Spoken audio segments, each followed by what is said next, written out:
मंजू, अरे ओ मंजू। अरे अभी मंजू कहाँ आई है? आपको तो हर जगह बस मंजू ही दिखती है। अरे यार। अरे यार क्या कर रहे हो? बताओ क्या बात है। तुम्हें क्या बताऊं, तुम्हें कुछ पता भी है? मंजू ये सब जानती है। हाँ, आप तो ऐसे बात कर रहे हो जैसे मैं इस घर की नौकरानी हूँ और वो मंजू आपकी पत्नी है। अच्छा, तुम्हें ऐसा लग रहा है? जरा बताओ मेरी सुबह वाली दवाई मुझे कैसे खानी है? वो मतलब बस निकल गई हवा। तुम्हें पता है मंजू सबका ख्याल रखती है, उसे सबके बारे में सब कुछ पता है। पिछले 30 साल से वो हमारे घर में काम कर रही है। हाँ हाँ, मुझे सब पता है। मुझे तो कभी कभी लगता है आपको उससे मोहब्बत हो गई है। अरे पागल हो क्या? बिल्कुल, वो मुझसे 2 साल बड़ी है। विमल और सरिता की ये बहस चल रही थी कि तभी बाहर से उनके बड़े बेटे राजन के चीखने की आवाज आई। प्रीति, मेरे जूते कहाँ है, मोजे कहाँ है, रुमाल कहाँ है, कुछ मिल क्यों नहीं रहा है? आपके जूते, आपके मोजे, आपका रुमाल, आपको ही पता नहीं है तो मुझ पर क्यों चीख रहे हो? एक तो मुझे ऑफिस के लिए लेट हो रहा है, ऊपर से तुम चिड़चिड़ापन दिखा रही हो। आज मंजू दादी आने में लेट हो गई तो ऐसा लग रहा है जैसे घर में महाभारत शुरू हो गई। Shut up Bablu. इतने में घर का छोटा बेटा सुनील भी बोल पड़ा। पता नहीं मंजू आंटी कहाँ रह गई। आज मुझे मेरी ग्रीन टी भी नहीं मिली अभी तक। मूड खराब हो रहा है मेरा तो। घर का माहौल बिल्कुल अस्त व्यस्त हो चुका था, जैसे किसी ऑर्केस्ट्रा में सारे वाद्य यंत्र अलग अलग सुर में बज रहे हों। विमल, सरिता, राजन, प्रीति, सुनील और बबलू सब परेशान थे, चिढ़े हुए थे, जैसे घर से आत्मा निकल गई हो। और तभी दरवाजे की चर्र की आवाज आती। अरे राम जी की जय हो। लो भैया, आ गई मंजू। बड़ी देर हो गई आज, पर क्या करूं, वो मेरी चचिया सासू माँ की तबीयत खराब थी, वहीं फंसी रह गई। सबकी नजर दरवाजे की ओर घूमती है, चेहरे पर खुशी की लहर दौड़ आती है। मंजू तो आ गई, देख सरिता अब चैन मिलेगा। हाँ हाँ, अब तो भगवान भी आ जाए, मंजू से तो कम ही लगेंगे आपको। पहले बाले को पानी और दवाई दो, फिर गप मारना, 1 मिनट रुको। मंजू ने पानी का ग्लास और दवाइयों की डिब्बी लाकर विमल को दी। लो मालिक, ये रही आपकी सुबह की गोली। पहले दांत में दबाओ, फिर पानी पीना और चबाना नहीं है, सीधे निगलना है। देखो सरिता, इसे कहता है ख्याल रखना, कुछ सीखो। हाँ हाँ, मंजू ही सब कुछ कर रही है, मैं तो इतने सालों से धुइयां छिल रही हूँ। मंजू आंटी, मेरे जूते, मोजे, मोबाइल, रुमाल सब गायब है। अरे बाबू भैया, ये रहे आपके जूते, ये रहे मोजे, ये रहा मोबाइल, ये रहा आपका रुमाल। माफ करना भैया, आज थोड़ा देरी हो गई। कोई बात नहीं, बस आप आ गई, वरना प्रीति तो कह रही थी मैं पागल हूँ। मैंने कब कहा? आप बस मुझे कुछ मिल नहीं रहा था। दादी आप आ गई तो महाभारत बंद हो गई, वरना तो सब ठहाका लगाकर हंसते हैं। लेकिन मेरी ग्रीन टी कहाँ है मंजू आंटी? अरे बबुआ, बस 2 मिनट में ऐसी ग्रीन टी बना के लाऊंगी कि मूड छकाछक हो जाएगा। मंजू रसोई में जाकर 2 मिनट में गर्मा गर्म ग्रीन टी लेकर आई। वाह, अब आया असली मजा। मंजू अब घर के बाकी कामों में जुट गई थी। विमल, सरिता, राजन, प्रीति, सुनील सभी एक सुर में उसकी तारीफ करने लगे। मंजू आंटी के आने से तो ऐसा लगता है सब सुधर जाता है। ये औरत नहीं, देवी है देवी। हाँ हाँ, और मैं तो यमराज हूँ। सब फिर हंस पड़ते हैं। सब कुछ ठीक चल रहा था, पर दोपहर बाद अचानक, अरे मंजू आंटी, आपने हमारे कपड़े मशीन में ही छोड़ दिए। अरे अब तो उसमें बदबू आ जाएगी। आपसे इतना भी नहीं हुआ कि बता देती, मैं निकाल कर सुखा देती। अरे बिटिया रानी, माफ कर दो, मेरी याददाश्त बहुत खराब हो गई, भूल हो गई बस। भूल? रोज तो आप कहती हैं सब याद रहता है, आज कैसे भूल गई? प्रीति, देखो मंजू की उम्र बहुत हो चुकी है, इतनी छोटी सी बात पर गुस्सा मत क्या करो। वो दिल से सबके लिए करती है ना। ठीक है मम्मी जी, पर आंटी आप मेरे कपड़े निकाल कर सुखा देना, वरना सब सड़ जाएंगे। ये बोलकर प्रीति तुनकती हुई कमरे में चली गई। दिन बीते, अब सुनील की शादी का समय आ गया। तारा नाम की एक सुंदर और समझदार लड़की से रिश्ता तय हुआ था। घर में चारों ओर चहल पहल थी, लेकिन मंजू, वो बिना कोई अतिरिक्त पैसे मांगे हर काम में जुटी थी। चल मेरे लाल, उठ जा, स्कूल का टाइम हो गया है, तू तो बड़ा हो गया रे बाबू। दादी आप सबसे प्यारी हो। मंजू, तूने तो इस घर को सच में अपने खून पसीने से सींचा है। अरे दीदी, ये घर अब मेरा है, जब तक मेरी सांस चलेगी तब तक ये घर चमकता रहेगा। और यूं मंजू एक नौकरानी होते हुए भी इस घर की सदस्य जैसी बन चुकी थी। शादी का उत्सव अपने चरम पर था। घर रोशनी से झगमग और रिश्तेदारों से भरा हुआ, और हर कोने में हंसी ठिठोली चल रही थी। इसी चहल पहल के बीच तारा, सुनील की नव विवाहिता पत्नी, नई बहू बनकर इस घर में प्रवेश कर रही थी। आजा बेटा तारा, लक्ष्मी बन के हमारे घर आई है तू। और देखो, अपनी जिठानी प्रीति के सारे बिगड़े काम तुम्हें सुधारने होंगे। सब हंसते हैं और प्रीति नाक चढ़ाती है। लो बिटिया, अब तू भी इस घर की हो गई। अरे हम तो कहे अब घर के सब काम बांट ले, बूढ़ी मंजू की हड्डी अब जवाब दे रही है। अभी आरती समाप्ति हुई थी कि मंजू का फोन बज उठा। हेलो, हैं? का? अब अरे अरे हम कह रहे हैं अभी तो हम शादी में हैं, हाथ पैर टूट रहे, बाद में देख लेंगे, रखो फोन। अरे मंजू, किसका फोन था? इतनी तमतमाई क्यों? अब क्या बताएं मालिक, वो हमारे खूसट पति का फोन था, कहता था घर लौटा। अरे कहाँ जाऊं मालिक, यहाँ भी तो हमारा घर है, फिर शादी वाला घर है, भला अपने शादी वाला घर कोई छोड़ता है क्या? मंजू, तू ना होती तो ये घर कब का बिखर जाता। सब इमोशनल हो जाते हैं। इसके बाद तारा का गृह प्रवेश होता है और फिर उसकी पहली रसोई होती है। मंजू उसमें भी तारा की पूरी मदद करती है। सब कुछ अच्छे से हो जाता है और सारे मेहमान अपने अपने घर चले जाते हैं। फिर अगली सुबह, मंजू आंटी जरा ध्यान देना, मैं चीनी कम ही खाती हूँ और बाकी लोगों को भी कम चीनी देना, क्योंकि चीनी सेहत के लिए अच्छी नहीं होती। अरे बिटिया, हम कौन चीनी के दाने गिन के डाले हैं, पर ध्यान रख अब। लेकिन ध्यान रखना मंजू की बस की बात नहीं थी। गलती से उसने चाय में चीनी कुछ ज्यादा ही डाल दी। इतनी मीठी चाय, मैंने साफ कहा था कम चीनी होनी चाहिए। अरे रानी बिटिया माफ करो, दिमाग ना थोड़ा गड़बड़ चल रहा था, वो गलती हो गई। ये क्या बात हुई? अरे तारा, मंजू बूढ़ी हो गई है, थोड़ी बहुत गलती तो हो ही जाती है, दिल पे मत लो। नाश्ता निपटा, मंजू ने झाड़ू पोछा उठाया और घर चमकाने में लग गई। पर तभी बबलू दौड़ते हुए आया। दादी देखो मैं कितनी तेज दौड़ लगा सकता हूँ। और बबलू गीले फर्श पर फिसल जाता है और गिरते गिरते बचता है। मंजू आंटी, आपने पोछा लगाया और बबलू को बताया तक नहीं? अगर वो गिर जाता तो? अरे बिटिया, हम बताने जा रहे थे। इतनी लापरवाह कैसे हो सकती हैं आप? प्रीति बस कर अब। तू जानती है मंजू जानबूझकर थोड़ी ना करती है, हो गई गलती, माफ कर दे। प्रीति गुस्से में पैर पटकते हुए चली जाती है। फिर लंच का वक्त आया, सब खाने बैठे तो तारा ने चटनी पूछी और प्रीति ने सलाद। मंजू आंटी, चटनी कहाँ है? और सलाद? क्या बिना इसके खाना खाए? अरे सब भूल गए हम, अभी तुरंत बना के लाते, जरा रुको। हाँ, मंजू दौड़ती है और 5 मिनट में दोनों चीजें तैयार करके ला देती है। लेकिन तारा को चिढ़ मच रही थी, इसलिए लंच के बाद तारा और प्रीति बात करते हैं। दीदी, ये कैसी नौकरानी है, कुछ काम समय पर नहीं करती, हर चीज भूल जाती है। सच कह रही हो, बाबू भी गिरते गिरते बचा आज। कहेंगे कोई नई नौकरानी रख ले। दोनों 5 दिए सरिता के पास और अपनी बात रखती हैं। मम्मी जी, हम सोच रहे थे मंजू आंटी अब थोड़ी भुलक्कड़ हो गई हैं, क्या कोई नई नौकरानी नहीं रख सकते? हाँ मम्मी जी, हमें चिंता रहती है कहीं कुछ गड़बड़ ना हो जाए।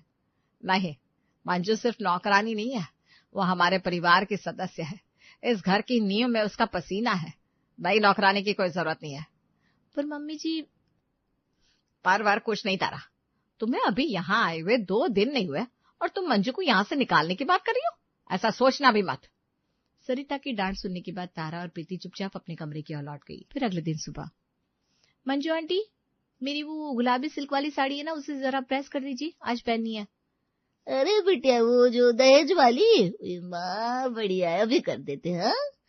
मंजू प्रेस लेकर जाती है, कपड़े टेबल पर रखती है और प्रेस गरम करने लगती है। तभी, अरे मंजू आंटी जल्दी आइए, मम्मी जी आपको बुला रही हैं, कुछ बहुत जरूरी बात करनी है। अभी प्रेस बंद कर दूं का? अरे छोड़िए ना, 2 मिनट की बात है। मंजू प्रेस को किनारे रखकर चली जाती है, लेकिन ये तो एक साजिश थी। मंजू के जाते ही तारा फुर्ती से आई और गरम प्रेस को चुपचाप साड़ी के ऊपर रख दिया। धीरे धीरे साड़ी में जलन की बू फैलने लगी और जब मंजू लौटी, हे भगवान, अरे ये क्या हो गया बेटिया, साड़ी जल गई। हाय राम, ये मेरी सबसे प्यारी साड़ी थी, दहेज में मिली थी मुझे, मेरी तो जान ही निकल गई। तारा का रोना सुनकर सभी घरवाले इकट्ठा हो जाते हैं। क्या हुआ तारा, इतनी चिल्ला क्यों रही हो? आप भी देखिए ना भैया, मंजू आंटी ने मेरी साड़ी जला दी। मैंने मम्मी जी से पहले ही कहा था इन्हें हटा दीजिए, मगर कोई नहीं मानता मेरी बात। हाँ मम्मी जी, बहुत हो गया, रोज कोई ना कोई गड़बड़। अब समय आ गया है कि हम कोई नई नौकरानी रखे। मंजू, तूने सच में साड़ी जला दी? हमसे गलती हो गई दीदी, अब क्या करें, जानबूझकर थोड़ी ना जलाए। मंजू, तू थोड़ी थकी हुई लग रही है, कुछ दिन आराम कर ले। तो कहा आप सब लोग हमसे छुटकारा चाहे तो। नहीं मंजू, पर तू थोड़ी थकी हुई है ना, कुछ दिन के लिए छुट्टी ले लेना। मंजू समझ गई अब उसे कुछ समय के लिए जाना होगा। आंखों में आंसू, दिल में दर्द और हाथ जोड़ते हुए बोली, ठीक है मालिक, हम चल देते हैं, पर याद रखिएगा हमने यहाँ बहुत समय बिताया है। ये कहकर मंजू चली जाती है। घर में एक सूनापन छा जाता है। अब घर में नई नौकरानी आई, बॉबी। उम्र में जवान, चाल में तेज और बोलने में तो और भी तेज। ये है हमारी नई नौकरानी बॉबी। अब देखना कैसे सब चमकता है। हेलो, बॉबी नाम है मेरा, घर चमकाना काम है मेरा। बॉबी ने काम तो तेजी से किया, लेकिन उसका रवैया बिल्कुल बिंदास।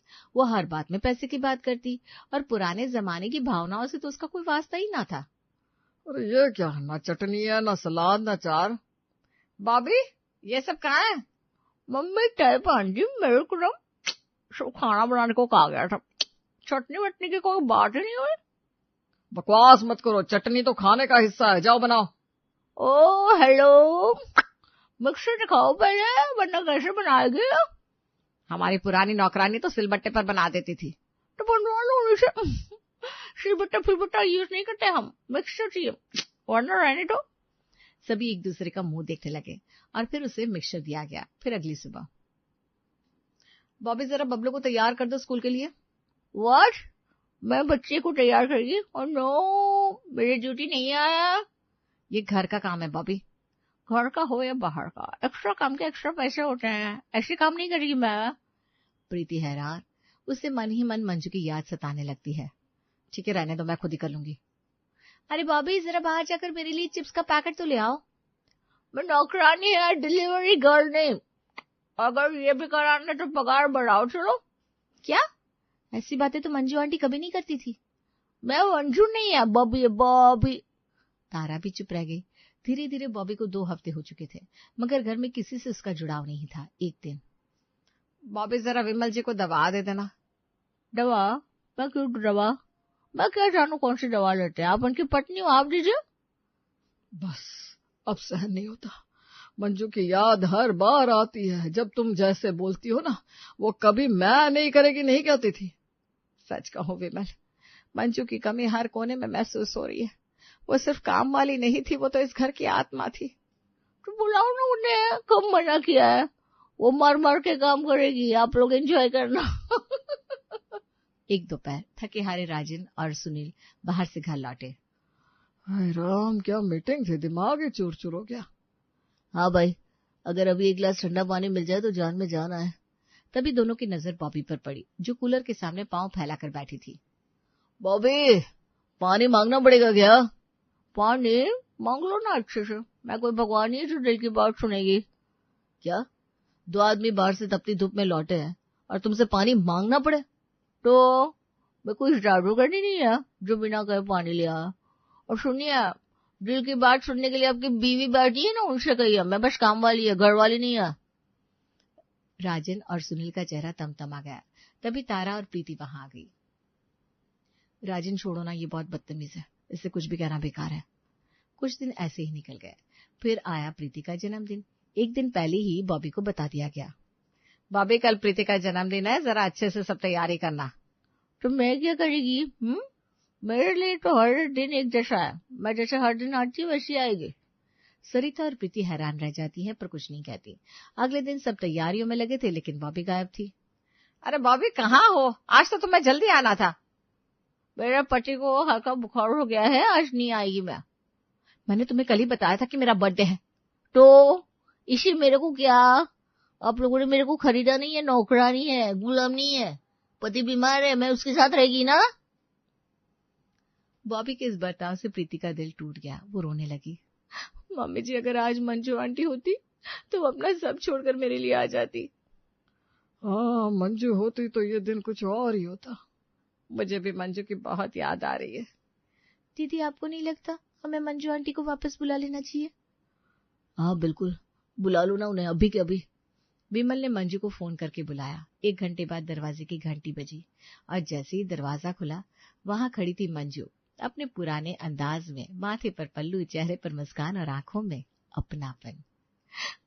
मंजू, हमें माफ कर दो, हमने तुम्हारी कदर नहीं की। सच में मंजू आंटी, हम तो आपके बिना रह ही नहीं पा रहे थे। आज मेरा जन्मदिन है, मुझे आपका आशीर्वाद चाहिए मंजू आंटी। अरे खुश रह बिटिया, भगवान करे तेरी झोली खुशियों से भर जाए मेरी बच्ची। मंजू ने सबके चेहरों पर वो मुस्कान लौटा दी जो कभी बॉबी के साथ गुम हो गई थी। फिर उसने झटपट रसोई संभाली, केक का टेबल सजाया और सबकी थालियों में खुद खाना परोसा। फिर अचानक तारा ने कहा, मंजू आंटी एक बात कहनी है जो अब तक दिल में दबा कर रखी थी। क्या हुआ बेटा? साड़ी आपने नहीं जलाई थी, मैंने और प्रीति दीदी ने मिलकर जानबूझकर सब किया था ताकि आप जाए और बॉबी को रखा जा सके। ये सुनकर सब हैरान रह गए। सुनील गुस्से में उबल पड़ा और चिल्लाया, क्या तारा, तुमने ऐसा किया? मैं तो सोच भी नहीं सकता था कि तुम इतनी गिर सकती हो। तारा रोने लगती है। अरे छोड़िए भैया, गलती हो गई, पर कभी कभी समय के साथ सबक मिलते हैं, और जब बहू को मेरी कदर समझ में आ गई तो इससे बड़ी बात क्या होगी। मंजू सुनील को शांत करती है और तारा को गले लगा लेती है। सबकी आंखें भर आती हैं। बॉबी को अब घर से निकाल दिया गया। उसका घमंड और बेरुखी किसी को भी राज नहीं आई, लेकिन मंजू की वापसी ने घर में फिर से वही मिठास भर दी थी जो सालों से थी। अब तो ऑफिस से लौटने पर खुद ब खुद पानी मिलेगा, और बबलू को स्कूल भी कोई बिना नाटक के तैयार कर देगा। दादी आप वापस आ गई? हाँ लल्ला, और अब कहीं नहीं जाने वाली, जब तक सांस तब तक सेवा। रिश्ते सिर्फ खून से नहीं, भावनाओं से बनते हैं।